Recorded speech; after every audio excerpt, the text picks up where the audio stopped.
자, 이번 시간에는 지난 시간에서 페이지 156페이지부터 본격적으로 진행을 합니다. 법률행위의 목적의 유효 요건이에요. 먼저 목적의 개념으로부터 갑니다.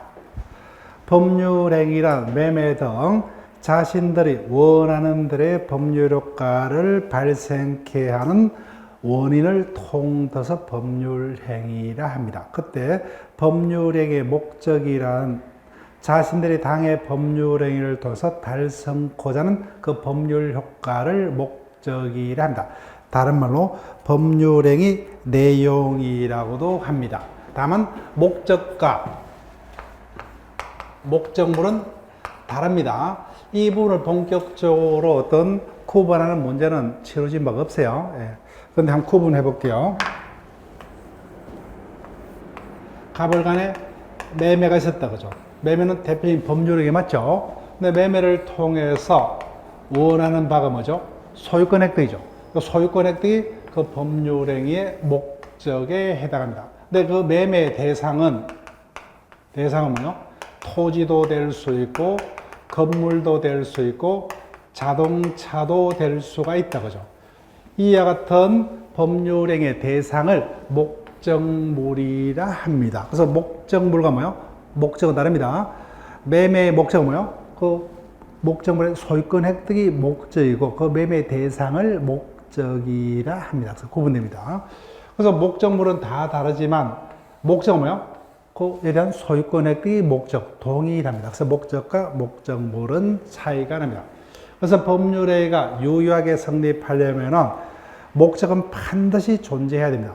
그런데 목적물이 존재치 않는 법률행위는 존재할 수가 있습니다. 즉 우리입니다. 우리가 원하는 바는 뭐죠? 합격에 적합한 강의죠. 목적은 존재합니다. 그렇지만 목적물은 따로 눈에 보이지 않는다, 그죠? 그래서 법률행위가 유효하게 성립하려면 목적은 반드시 존재를 해야 되지만 목적물이 존재치 않는 법률행위는 있을 수가 있습니다. 그래서 목적대로 효과 발생은 첫 번째, 그 목적이 뭐요? 확정이 될 수가 있어야 되고 그 확정된 법률의 목적이 실현이 가능해야 되고 그 다음에 그 목적이 강행법규에 입에되는 적법성을 구비를 해야 되고 마지막에 국민들의 선량한 윤리 감정에 입에되지 않는 타당성이 있어야 합니다. 먼저 확정성으로 갑니다. 즉 법률행위를 통해서 자신들이 원하는 목적을 뭐요? 확정할 수가 있어야만 자신들이 원하는 법률 효과가 달성될 수 있겠죠. 그 목적을 확정할 수 없는데 법이 도울래야 도울 수가 없습니다. 근데 문제는 언제까지 확정될 수만 있으면 좋겠냐. 여기 이제 확정성에 묻는다면 유일한 문제가 될 수가 있는데, 자, 지금 제가 설명하는 설명은 정확하게는 틀립니다. 그렇지만 비슷한 예를 찾지를 못해서 이런 예를 듭니다. 오후 시간이 비어 있습니다. 그래서 너무나 심심한 차에 백화점에 구경을 갑니다. 그래서 매장을 아무 생각 없이 왔다 갔다 합니다. 어떤 물건을 사겠다는 의사가 결정된 바 없어요. 그 자체로는 의미가 있어요, 없어요? 의미가 없습니다. 그래서 법률행위가 유효한 효과를 발생을 하려면 뭐요? 뭘 원하는지 그 목적이 확정될 수가 있어야 한다. 그런 의미예요. 근데 문제는 언제까지 확정될 수가 있어야 하느냐? 가불간에 뭐요? 매매 계약 체결 당시에 반드시 그 목적이 확정되어 있어야 하느냐? 장차 뭐요? 이행될 때까지 확정될 수만 있으면 좋겠냐? 요거밖에 물을 수밖에 없습니다. 그거밖에 없어요. 따라서 처음부터 뭐요? 확정될 필요 없이 언제까지요?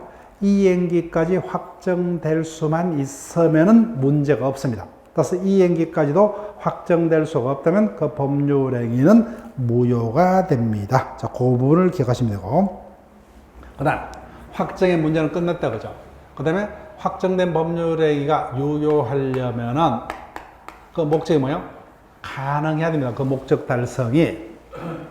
따라서 가벌간에 태양 한 기통일을 따다 주기로 합의하고 그 대가는 뭐예요? 10억 달러를 주겠다, 그죠? 목적은 확정됐죠. 그럼 실현이 불가능하죠. 여하튼 실현이 불가능한 것을 목적한 법률행위는 의미가 없죠. 성립했으면 무효가 됩니다. 자, 볼게요. 법률행위를 통해서 달성하는 그 목적이 실현이 가능해야 됩니다. 따라서 그 목적 실현이 처음부터 불가능한 법률행위는 성립했더라도 무효가 됩니다. 근데 문제는 중요한 게고요. 그 법률행위의 목적 달성이 가능하다, 불가능하다 판단의 기준을 어디에다 둘 것이냐. 여러 번 연습을 하고 있죠. 즉, 법이란 것은 우리 거래계에서는 분쟁을 규율 대상으로 한다고 하죠. 그래서 모든 개념은 뭐예요? 거래계에서 정해지는 개념이죠. 따라서 가능 여부가 뭐예요? 물리적 기준이 아니라고 하죠. 예. 사회 통념. 다른 말로 거래 가념에 따라서 최종적으로 가능 여부를 판단합니다. 따라서 물리적으로 뭐예요? 불가능한 것은 당연히 뭐입니다. 태양 한 기통일을 따다 주겠다 그죠? 이거는 현대과학상 불가능하죠. 물리적으로 불가능한 것은 당연히 뭐입니다. 그렇지만 물리적으로 가능하더라도 우리 상식상 불가능한 것은 무효가 된다는 겁니다. 자, 한강 모래사장에서 잃어버린 반지를 찾아주기로 약속했다고 그죠? 즉 100% 불가능한 것은 아니죠. 그렇지만 상식상 불가능하다 그죠? 이를 말합니다. 따라서 최종적인 판단의 기준은 사회 통념 내지 거래관념입니다. 그리고 무효가 되려면 뭐예요? 그 불능이 확정적으로 불능이 되어야 됩니다. 따라서 일시적인 불능은 뭐예요? 이거는 불능이 아닙니다. 확정적인 불능만이 불능에 해당합니다. 일시적 불능은 무효가 아니에요. 자, 그럼 예를 들게요. 자, 내가 어느 더운 여름날 금요일 오후에 슈퍼에다가 주문을 갑니다. 내일 주말 몇 시까지 집에다가 맥주 한 박스를 배달해달라. 손님이 오기로 되어 있다. 그죠? 근데 그날따라 워낙 날씨가 더운 관계로 슈퍼에 있는 모든 맥주가 바닥이 났습니다. 그렇지만 가게 주인은 내가 원하는 날짜에는 배달을 할 수 있다 없다? 있죠. 그죠? 도매상으로부터 물건을 받아서. 따라서 일시적 불능은 불능이 아닙니다. 영구적 또는 확정적 불능만이 불능으로 무효가 됩니다. 자, 여기서 우리 시험에서 이제 자주 뜨는 주제가 등장합니다. 원시적 불능과 후발적 불능은 아주 자주 뜨는 단골 지문 중에 하나입니다. 자, 여기 볼게요. 가벌 간의 토지 매매, 건물 매매 계약이 체결이 됐습니다. 10월 10일자에 체결이 되었다. 매매는 대표적으로 법률행위에 해당한다 그죠? 그때 매수인이 원하는 바는 건물에 대한 소유권 획득이 목적이죠. 그런데 첫 번째, 법률행위가 성립하기 전에 뭐예요? 이미 목적 달성이 불가능하다 그죠? 이와 같은 불능은 원시적 불능이라 합니다. 즉 이제는 어른 그 건물에 소유권을 획득할 수 있어요? 없어요? 없다 그죠? 즉 성립 당시부터 불가능을 목적한 법률행위를 원시적 불능이라고 효과. 원시적 불능을 목적한 법률행위는 무효가 됩니다. 그죠? 소유권 획득이 불가능하죠. 자, 지금부터는 일단 단어만 기억할게요. 요건에 해당 설명은 채권법에서 진행이 될 겁니다. 즉 이와 같은 사실을 을이 알았더라면 건물에 대한 매매 계약을 갑하고 체결하지 아니했겠죠. 결론은 무효인데 유효라고 믿었기 때문에 매수인에게는 일정한 손해가 생기겠다 그죠. 그때 갑은 그와 같은 사실을 이미 알았거나 알 수가 있었죠. 그때 을에게 발생한 손해를 갑이 배상해야 됩니다. 이를 계약 체결상의 가실 책임이라 그럽니다. 535조에서 규정을 합니다. 요건은 우리가 채권법에서 볼게요. 그래서 원시적 불능을 목적하는 법률행위는 무효이다. 그죠? 다만 그에 따른 계약 체결상의 가실 책임은 생길 수 있다. 그 다음에 두 번째. 요 날짜에 구체적으로 뭐요? 잔금과 등기를 맞교환하기로 했습니다. 그런데 요 날짜에 건물이 소실이 되었다. 즉 매매 계약 체결 당시에는 가능했죠. 근데 그것이 뭐예요? 구체적으로 이행하기 전에 사후적으로 불가능하게 바뀌었다. 그죠? 이를 후발적 불능이라 합니다. 후발적 불능. 따라서 원시적 불능과 상대의 개념이기 때문에 후발적 불능을 목적으로 한 법률행위는 뭐요? 무효가 아니라 유효하다는 겁니다. 유효하다. 유효. 그 매매계약 자체는 유효입니다. 다만 현실적으로는 건물에 대한 소유권 이전이 불가능하죠. 불가능합니다. 그에 대해서 누가 책임을 져야 할 것이냐. 여하튼 후발적 불능에 대해서 누구에게 잘못이 있느냐. 갑이 약속을 지켜야 되는 채무자다. 그죠? 그래서 채무자에게 잘못이 있다면 그 책임을 져야 됩니다. 채무 불이행 책임을 져야 됩니다. 채무 불이행 중에서 구체적으로는 이행 불능의 책임을 져야 될 겁니다. 이것도 민법 총칙이 아니라 뭐야? 채권법의 영역입니다. 그래서 민법 총칙에서는 여러분 단어 정도만 기억할 거예요. 근데 채무자에게 잘못이 없습니다. 동네 꼬마애들이 불장난하다가 홀랑 태워버렸다. 그럼 채무자는 잘못이 없죠. 그럼 채무자는 책임을 안 져요. 채무불이행 책임을 지지 않습니다.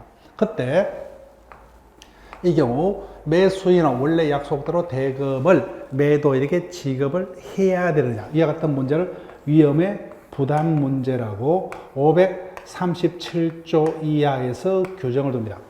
이건 채권법의 문제요. 따라서 후발적 불능을 목적으로 한 법률에는 뭐예요? 유효입니다. 다만 현실적으로 이행이 불가능하면서 누구에게 책임이 있느냐에 따라서 채무불이행 내지 위험의 부담 문제는 발생을 할 수 있으나 그 계약 자체는 유효이다. 여기까지를 기억을 해야 됩니다. 자 볼게요. 원시적 불능.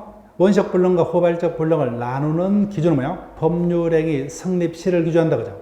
법률행위 성립 당시부터 이미 실현이 불가능한 법률행위를 원시적 불능행위라 하고, 따라서 계약 체결 전날 이미 건물이 소실됐죠. 이런 경우의 효과, 원시적 전부 불능인 법률행위 무효입니다. 다만 계약 체결상의 가실 책임은 발생할 수 있습니다. 후발적 불능, 법률의 성립 당시에는 실현이 가능했죠.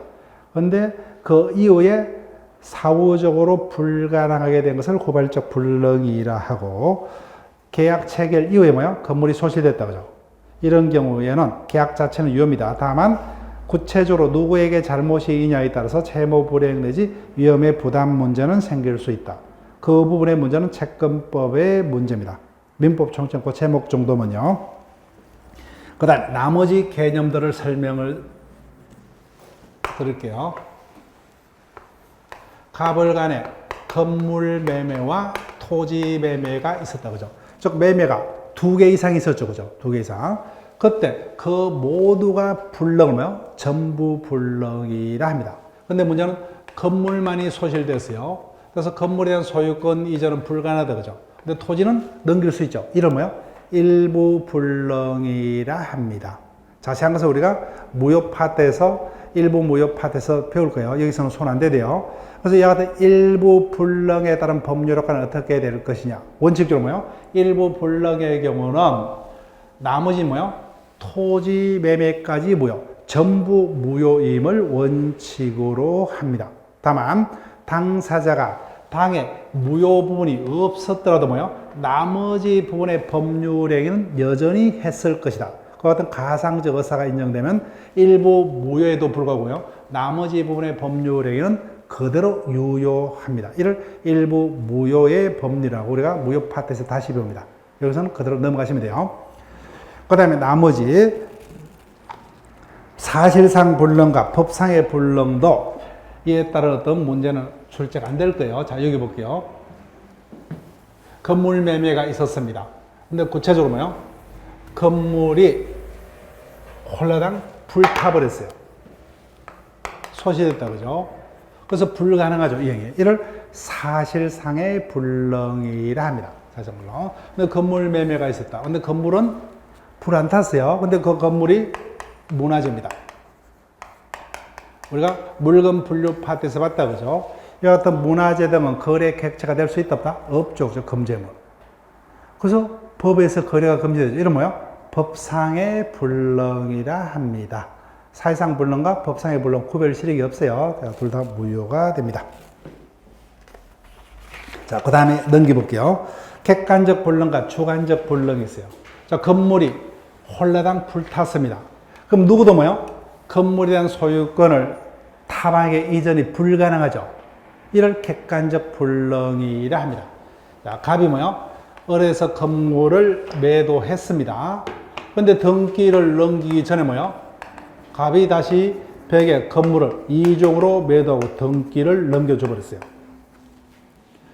그러면 갑은 을에 대해서 약속을 지킬 수 있다 없다? 없죠, 그죠? 그렇지만 병은 다른 자에게 건물 소유권을 넘길 수 있죠. 누구만이 불가능합니까? 이행이? 이자만이, 그죠? 이를 주관적 불능. 자신만이 이행에 불가능한 것을 주관적 불능이랍니다. 누구도 이행할 수 없는 것은 뭐예요? 객관적 불능. 근데 이와 같은 주관적 불능은 무효가 아니에요. 약속을 해놓고 약속을 위배했죠. 이는 채무불행의 문제만 생깁니다. 따라서 무효가 되는 것은 뭐예요? 누구도 실현이 불가능한 객관적 불능을 말합니다. 자, 그럼 원시적 불능과 후발적 불능의 개념을 기억하시고, 자, 한 문제를 볼게요. 교과서 문제. 법률의 목적이 실현이 원시적 불능인 경우는 1번 공용 수용된 토지를 수용당한 자로부터 매수했다. 이미 매매계약 체결 전 이미 토지가 국가로부터 수용당했죠. 이미 계약 전에 실현이 불가능하죠. 원시적 불능. 바로 답이 1번입니다. 2번 공연계약을 체결한 가수가 공연 전에 사망했다. 공연계약 당시에는 살아있었죠. 근데 구체적으로 공연하기 전에 사망했다고 하죠. 후발적 불능이고. 3번 저당권이 설정된 토지를 매수했습니다. 저당권이 설정되었다도 매수인의 소유권 취득에는 문제가 없어요. 그런데 사후에 저당권이 실행되어서 제3자가 토지 소유권을 취득해버렸다고 하죠. 매수인이 소유권을 취득할 수 없게 됐죠. 후발적으로. 후발적 불능. 4번도 똑같습니다. 가압류가 된 건물에 매매 계약이 체결됐다. 가압류만으로는 처분에 제한이 안 됩니다. 그래서 매수인이 소유권을 취득할 수가 있습니다. 근데 사후에 강제 경매로 제3자가 건물 소유권을 취득을 함으로써 매수인이 소유권을 취득할 수 없게 되었다고 하죠. 후발적 불능. 5번 대표적인 후발적 불능이죠. 임대차 계약 체결 후 제3자의 방으로 그 임대차 목적물이 전수가 됐죠. 대표적인 후발적 불능입니다. 자, 지금까지 가능성에 관한 내용을 봤습니다. 그 다음 적법성으로 갑니다. 자, 우리가 첫째 주에 설명했어요. 민법상의 조문은 크게 두 가지로 조문을 나눈다, 그죠? 임의규정 또는 다른 말로 임의법규, 그 다음에 강행규정 내지는 강행법규로 나눌 수가 있다. 민법은 공법과 사법으로 크게 법을 분류했을 때 사법에 해당한다, 그죠? 즉 사법은 사적 자치 원칙이 지배하므로 민법상의 조문은 뭐예요? 원칙 임의법규임을 원칙으로 한다, 그죠? 그렇지만 국가에서 모든 국민은 반드시 지켜라 요구하는 규정이 있더라, 그죠? 이를 강행법규라 하고, 따라서 법률의 목적이 개별 강행법규에 위배될 수는 없다, 그죠? 즉 법률행위를 통해서 추구하고자 하는 목적이 강행법규에 위배되지 않는다를 적법하다 그런다. 그래서 강행법규를 누구나 지켜야 됩니다. 그래서 강행법규를 위반하게 되면 뭐요? 당의 법률행위는 무효가 되죠, 그죠? 누구나 지켜야 됩니다. 자, 여기까지 읽어볼게요.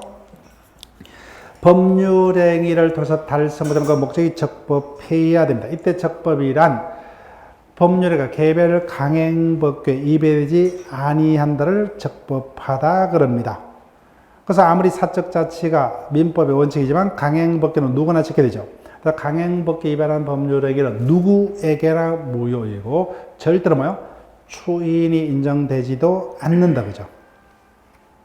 자, 그럼 강행법규로 갑니다. 강행법규. 어떤 것을 강행법규라 하느냐? 개개 법조문에서 강행법규임을 명시적으로 밝히는 경우도 있지만 대부분은 밝히지 않고 있습니다. 그때는 뭐요? 입법 목적, 입법의 취지 등 여러 가지 사정을 참작해서 최종적으로 법원에서 강행법규 여부임을 판단한다. 어떤 것을 강행법규라 하느냐? 법령 중 선량한 풍속, 기타 사회 질서에 관계가 있는 규정은 강행법규로 해석됩니다. 근데 반대로 뭐요? 법령 중 선량한 풍속, 기타 사회 질서와 관계없는 내용을 담고 있는 규정은 임의법규 강행법규에 해당. 그 임의법규는 당사자 의사로 그 중을 배제할 수 있다. 자, 그러면 동그라미 2번요. 민법상 어떤 것들이 강행법규에 해당하느냐. 여기서는 밑줄 긋지 마세요. 해당 파트에서 제가 중요한 부분을 기억해달라고 했죠. 해당 파트에서 기억을 합니다. 자, 어떤 것을 강행법규로 해석하느냐. 어떤 법률 질서의 기본 구조에 관한 규정들, 즉 대표적인 게 각종 능력에 관한 규정이죠. 즉 권리 능력은 누구만이 가지느냐? 자연인과 법인만이 그죠.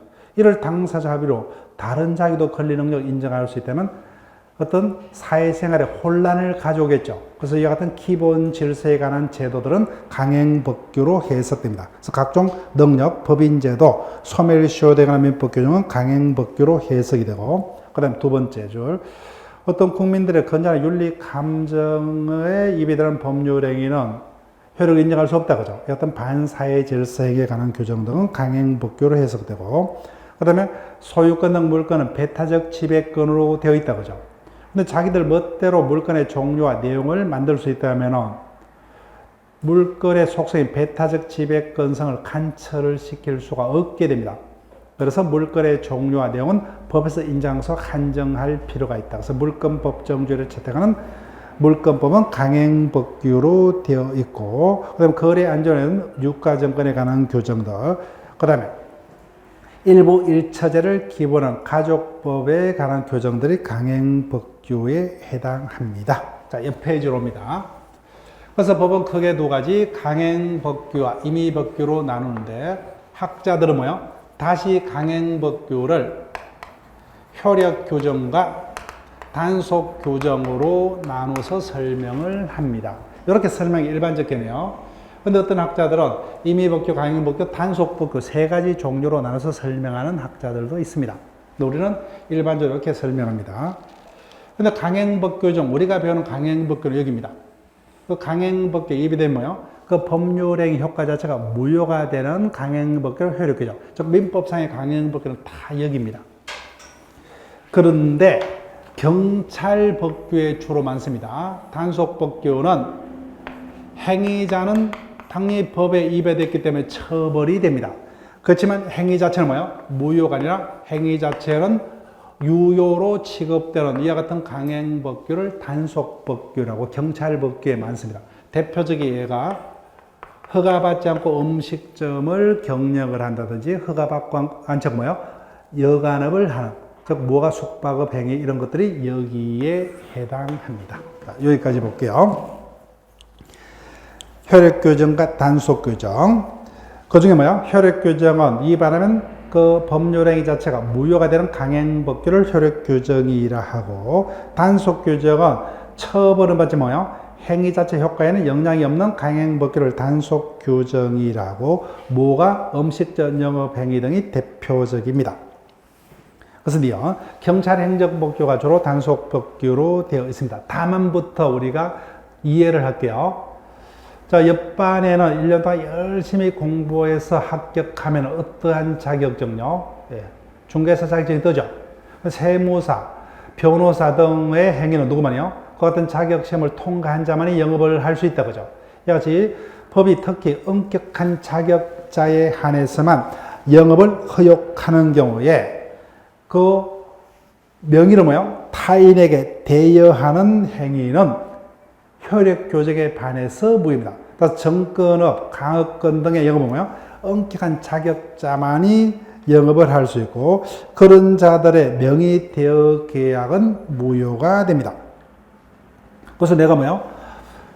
장롱 속에 면허를 가지고 있는 중개사 자격증을 가진 자로부터 뭐요? 그 자격증을 빌려서 중개 업무를 합니다. 그래서 그 명의를 대하는 계약은 무효죠, 그죠? 근데 내가 명의를 빌렸기 때문에 고객의 중개행위랍니다. 중개행위를 했기 때문에 수수료는 받아 챙겼죠. 그때 어떤 명의 대여 계약은 무효지만 명의를 빌린 자가 제3자하고 맺은 계약은 거래에 안줘서 유효입니다. 따라서 강업권이란 뭐예요? 명의를 빌리고 빌려주는 계약 자체는 무효입니다. 내가 타인으로부터 강업권을 빌려서 금덩이를 캐내서 뭐예요? 제3자에게 매각하는 행위는 유효라는 겁니다. 그 다음 동그라미 4번요. 그래서 강행법규는 당사자 쌍방 모두에게 적용되는 게 원칙입니다. 근데 일정한 강행법규는 쌍방이 아니라 뭐요? 그 중에서 한쪽만을 규율합니다. 이와 같은 강행법규를 편면적 또는 일방적 강행법규라 합니다. 대표적인 게 뭐예요? 주택임대차보호법입니다. 주택임대차보호법은 누구만을 구속해요? 집주인인 임대인만을 구속합니다. 자, 우리 상식적으로 주택임대차보호법상의 임대차 존속기간은 최소한 몇 년간이 법적으로 보장이 됩니까? 2년이에요. 그죠? 2년. 그 다음에 새로운 개정법에 하면 일정 요건에서 임차인이 갱신 정권까지 행사를 할 수가 있도록 됐습니다. 2년 동안은 보장이 돼요. 그런데 이와 같은 임대차 존속기간은 강행법규로 되어 있는데 누구에게만요? 주인에게만 강행법규로 되어 있습니다. 즉 내가 자발적으로 그래서 집주인과 뭐요? 1년의 임대차 계약을 했습니다. 나는 뭐요? 1년 동안 살다가 뭐요? 계약의 종료서 보증금을 달라 할 수가 있습니다. 그렇지만 이와 같은 계약을 했더라도 뭐요? 임대인은 1년을 주장하지 못합니다. 2년 동안 구속이 됩니다. 그래서 이와 같은 주택임대차보호법은 경제적 약자인 서민을 보호할 목적으로 임대인에게만 강행법규로 적용하는 대표적인 일방적 강행법규로 되어 있더라. 자, 밑에 박스요. 혈액 교정이기 때문에 무효, 단속 교정이기 때문에 유효가 아니라 뭐요? 그냥 유효, 무효로 우리가 결론을 기억을 하셔야 돼요. 시험 문제는 다음 중 유효인 것은 무효인 것은 묻기 때문에. 그래서 왼쪽은 뭐요? 무효입니다. 자, 어떤 게 무효냐 볼게요. 중개를 하게 되면 뭐요? 법이 정하는 수수료를 받을 수 있죠. 근데 그 법이 정한 한도를 초과하는 수수료 약정을 맺다. 그러면 뭐요? 그 전부가 무효가 아니라 초과 부분만 무효가 됩니다. 이건 각종 시험에 자주 떴던 논점이고, 그 다음에 두 번째, 우리가 첫째 주에 봤어요. 주식 투자를 하더라도 뭐요? 깡통이 되더라도 원금은 돌려주마, 그죠? 이와 같은 투자 수익 보장 약정은 정권거래법에 반해서 무효입니다. 그 다음에 사리바뀌고 뭐요? 주무관청의 허가도 받지 않고 재산을 처분하는 행위는 강행법규 위반으로 무효가 되고, 허가 구역내에서 뭐요? 거래 허가를 받지 않는 거래 계약은 무효가 됩니다. 옆에지 단속 규정 뭐요? 처벌은 받지만 유효입니다. 따라서 1인 매매 계약, 즉 주식을 어떤 종목을 사서 언제 팔 거냐 자기가 결정해서 해야 되겠죠. 근데 정권회사 대리에게 돈을 맡기면서 네가 뭐요? 어떤 종목이니 사고 팔고 자유롭게 해라. 이와 같은 것을 1인 매매라 하고 유효로 인정을 합니다. 그 다음 두 번째, 전매행위죠. 투기 목적으로 전매하죠. 그죠? 분양권 등을 발각되면 처벌받지만 그 행위 자체는 유효입니다. 자, 그 다음에 중간생략 등기 발각되면 처벌받지만 중간생략 등기 자체는 유효입니다. 유효. 실명법 위반도 똑같습니다. 그래서 유효, 무효로 부탁을 드릴게요. 자, 그 다음 탈법행위로 갑니다. 그래서 강행법규에 위배되는 행위는 무효다. 그죠? 그래서 강행법규를 정면에서 위반하면 바로 무효이기 때문에 편법을 씁니다. 강행법규를 정면에서 위반하지 않고 뭐요? 강행법규와 금하는 결과를 돌아서 실현하는 이와 같은 행위를 탈법행위라 합니다. 탈법행위. 이 부분 내용을 상당히 줄여서 기억할게요. 그래서 이와 같은 탈법행위는 뭐요? 법의 정신에 반하죠. 그 탈법행위는 원칙 무효가 됩니다. 다만 예외적으로 탈법행위라도 유효로 인정되는 경우가 있습니다. 자, 볼게요. 강행법규를 직접적으로 정면에서 위반하지 않고 강행법규가 금하는 결과를 돌아서 실현하는 이와 같은 행위를 탈법이라 합니다. 자, 효력요.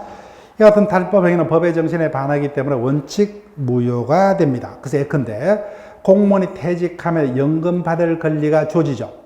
근데 여하튼 공무원 연금법에 의하면 공무원의 노후생활 안정을 위해서 법이 정하는 일정한 경우를 자고는 그 연금권을 담보 제공하는 행위를 막고 있습니다. 그때 편법을 씁니다. 사적으로 채권자에게 돈을 빌리고 연금 받을 수 있는 권리 뭐요? 그자에게 대리권을 줘서 그자가 대리로서 대신 국가로부터 공무원의 연금을 수령해서 자신의 채권에 충당하는 행위. 탈법입니다. 무효예요. 무효. 그런데 다만 붙어요. 동산의 양도담보는 민법상 요거는 없습니다. 민법 조문에 판례가 간섭법상 인정을 합니다. 그런데 민법상 동산을 담보라는 제도는 질권제도입니다. 근데 질권을 성립하기 위해서는 반드시 뭐요? 그 담보물인 동산을 질권자에게 반드시 인도를 해야 돼요. 강행복귀로 됐어요. 근데 내가 공장을 경영하기 위해서 대출코자 하는데 공장 자체도 내 것이 아니기 때문에 담보 가치가 있는 게 동산인 기계밖에 없어요. 그래서 담보를 해서 뭐요? 소유권을 은행에다 양도합니다.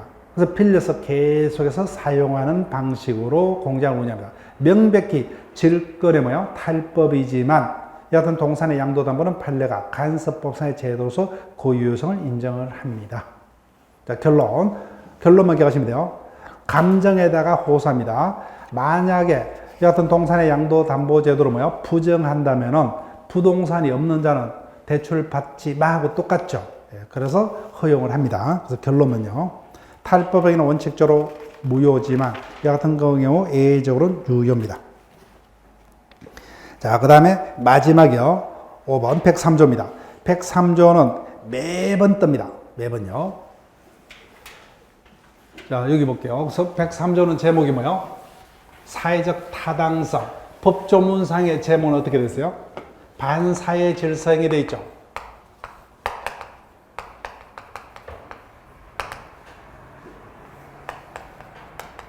다른 말로 사회적 타당성입니다. 자, 여기 볼게요. 갑을 간에 첩계약을 체결했습니다. 첩계약. 배우자 있는 자가 뭐예요? 을과 첩계약을 체결했다. 우리 민법, 가족법 어떤 조문을 뭐예요? 보더라도 첩을 둘 수 없다는 법조문은 존재치 않습니다. 즉 개별 강행 법규가 없습니다. 그런데 첩을 두기로 한다 그죠? 그래서 이와 같은 첩을 두기란 계약 자체가 개별 강행 법규에는 이배되지 않습니다. 즉 개별 강행 법규 자체가 없기 때문에. 근데 문제는 이와 같은 강행 법규가 없더라도 우리의 건전한 국민들의 어떤 윤리 감정에 비춰서 판단해 볼게요. 아무리 돈이 많은 자라도 조선시대도 아니고 그죠? 남녀가 평등한 이와 같은 사회에서 배우자 있는 자가 다른 자를 첩으로 두기로 하는 이와 같은 행위는 국민들의 건전한 도덕 감정에 비춰서 용납할 수 있다 없다? 없다. 이와 같은 행위는 뭐예요? 국민들의 어떤 건전한 윤리 감정에 반하는 뭐예요? 타당성이 없는 반사회 질서 행위에 해당하므로 허용될 수 없다. 그래서 무효이다. 이게 103조 문제입니다. 자, 103조를 볼게요.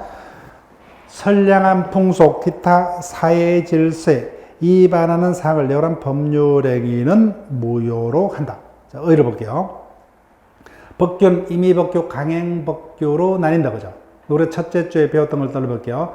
우리 법은 불문법주의로 되어 있습니까? 성문법주의로 되어 있어요? 성문법주의죠.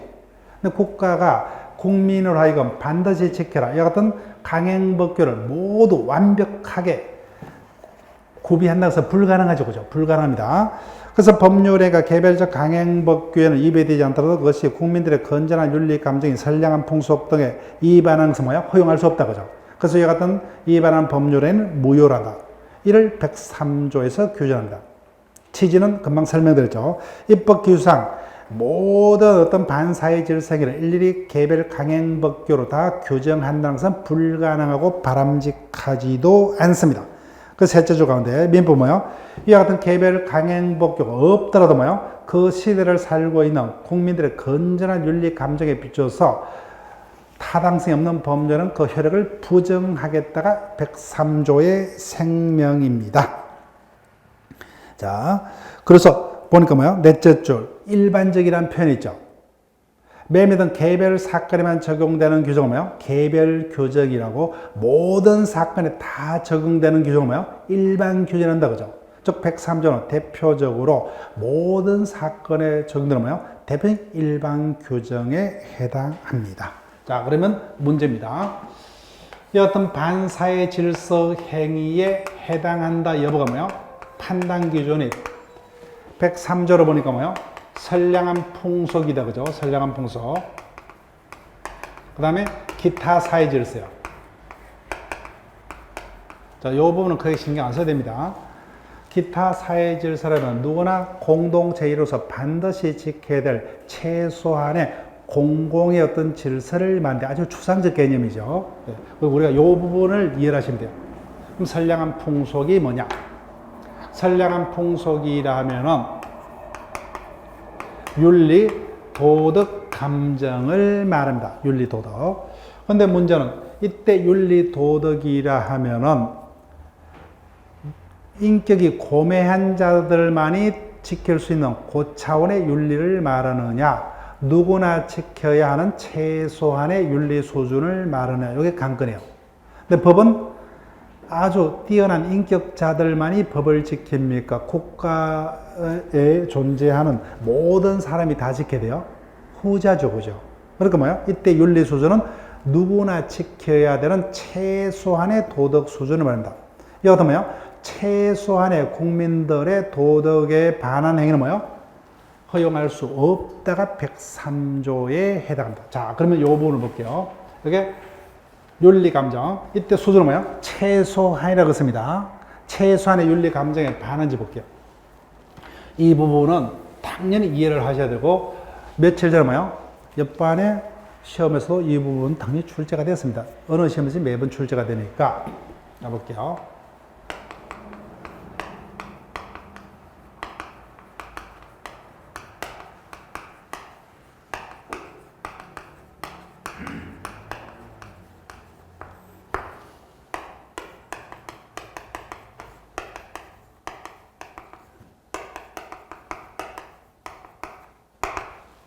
세금을 포탈하게해서 재산을 숨깁니다. 강제집행을 면탈해서 재산을 숨겨요. 이와 같은 행위가 103조에 뭐요? 선량한 풍속에 반한다면 무효가 돼요. 반하지 않는다면 뭐요? 그 자체로 103조 위반으로 무효가 안 됩니다. 다른 어떤 사유에서는 무효가 될 수 있지만 103조 위반은 아니란 겁니다. 자, 그러면 이때 윤리 수준은 뭐예요? 최소한이라고 그랬죠. 그럼 판단해 볼게요. 이와 같은 행위는 103조 위반이다겠습니까? 위반이 아니다겠어요?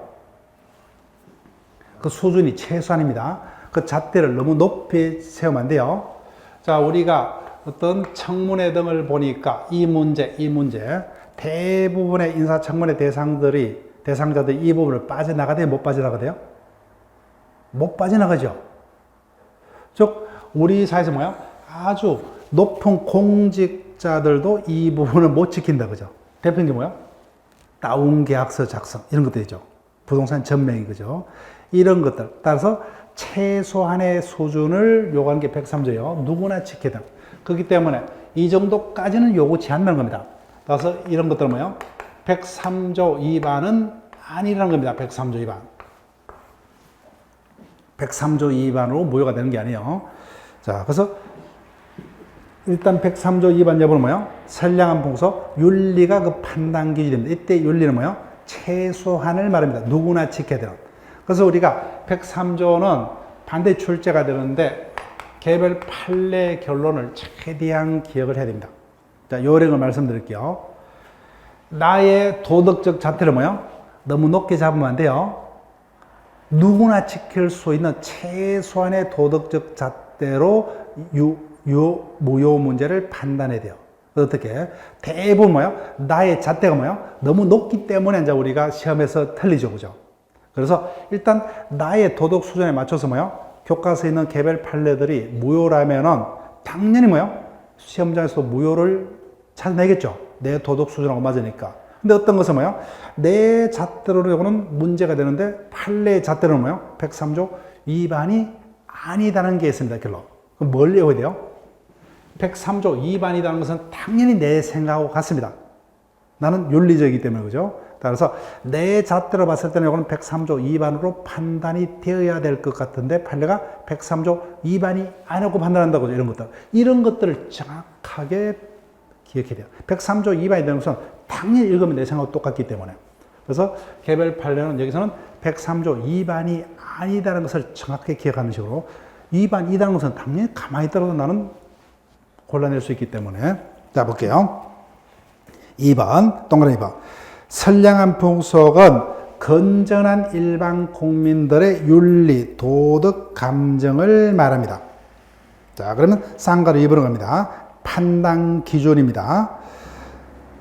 당사자의 법률행위가 103조 2반이냐 여부는요, 행위 당시의 모든 사정을 종합적으로 고려해서 판단합니다. 자, 요 부분은 크게 중요성이었고, 옆에 이제 판단식임이 적을게요. 판단식이. 그래서 판단의 기준은 뭐예요? 선량분석, 누구나 지켜야 되는 윤리입니다. 근데 법률행위가 103조 2반으로 무효이다 여부는 언제를 기준으로 판단할 것이냐? 국민들의 윤리 감정은 고정입니까? 시대에 따라서 변해요? 변하죠. 즉 우리 상식적으로 얼마 전까지만 하더라도 뭐요? 간통이라는 이 같은 행위는 아주 반도덕적 행위로 형벌까지 가서 처벌해야 될 아주 반윤리적 범죄 행위로서 우리 국민들이 인식하고 있었죠. 이 사회는 어떻습니까? 간통은 처벌이 된다, 안 된다? 안 됩니다. 이혼 사유 등의 어떤 문제는 되지만 간통 자체를 어떤 범죄시에서 처벌할 필요까지는 없다, 그죠? 국민들의 생각이 변하죠. 윤리 감정이 변합니다. 그렇기 때문에 법률행위가 103조 2반이다 여부는 당연히 언제를 기준으로요? 현재 시점의 재판시를 기준합니까? 행위 당시를 기준해야 되세요. 당연히 행위 당시죠, 그죠? 예, 법은 행위 당시에 그 통용되는 법을 지켜야 되기 때문에. 그래서 선량한 풍속은 시대에 따라서 그 의미 내용이 변함으로 법률가 103조 2반 여부는 행위 당시를 기준으로 103조 2반 여부를 판단합니다. 자, 그래서 밑에 판례 볼게요. 매매계약 체결 당시에, 거기다 체크해요. 체결 당시에. 그러면 매매가 103조 2반이다 여부는 언제를 기준해요? 당연히 매매계약 체결 당시를 기준합니다. 체결 당시에 정당한 대가를 지급하고 목적물을 매수하는 계약을 체결했다면 비록 그 당시에는 뭐야? 목적물이 범죄로 인한 물건임을 몰랐어요. 그 이후에 비로소 그 목적물이 범죄로 인한 작물임을 알았더라도 내가 이미 뭐야? 계약금, 중도금 등이 많이 지급됐죠. 근데 사후에 그 목적물이 범죄로 인한 물건임을 알았더라도 이행을 청구하더라도 103조 위반이 아니답니다. 처음부터 그 물건이 범죄로 인한 것을 알았다면 당연히 매수하지 않았겠죠, 그죠? 나는 매매계약을 체결할 당시에는 알았다, 몰랐다? 몰랐죠. 그럼 103조 2반의 여부를 언제를 기준으로요? 계약 체결 시입니다. 그래서 계약 체결 시에 반윤리성이 없었죠, 그죠? 따라서 그 이후에 비로소 범죄로 인한 것을 알았더라도 계약 내용에 따른 이행을 청구하더라도 그 행위 자체가 103조 위반은 될 수가 없다. 판단식은 뭐예요? 행위 당시를 기준으로 하기 때문입니다. 따라서 이 부분을 여러분들이 기억을 하셔야 돼요. 103조의 판단의 잣대는 뭐예요? 선량한 풍속인데 국민들의 건전한 윤리 도덕을 말합니다. 이때 건전한 윤리 도덕의 수준은 뭐예요? 누구나 지켜야 될 최소한을 말하기 때문에 이와 같은 행위만으로 뭐예요? 그 행위 자체가 103조 위반은 아니라는 겁니다. 자, 여기까지 접어두시고, 자, 그러면은, 자, 매일 문제를 다음 시간에 가져오세요. 예, 다음 시간에 가져오시고, 자, 그럼 일단은 우리가 진도 상황이 아마 진도표에 의하면은 지금 밀리고 있습니다. 그래서 다음 회차부터 뭐요? 조금씩 다시 빨리 진행해서 진도표대로 뭐요? 따라가도록 노력을 할게요. 자, 오늘 수업은 여기서 마칩니다. 네, 수고했습니다.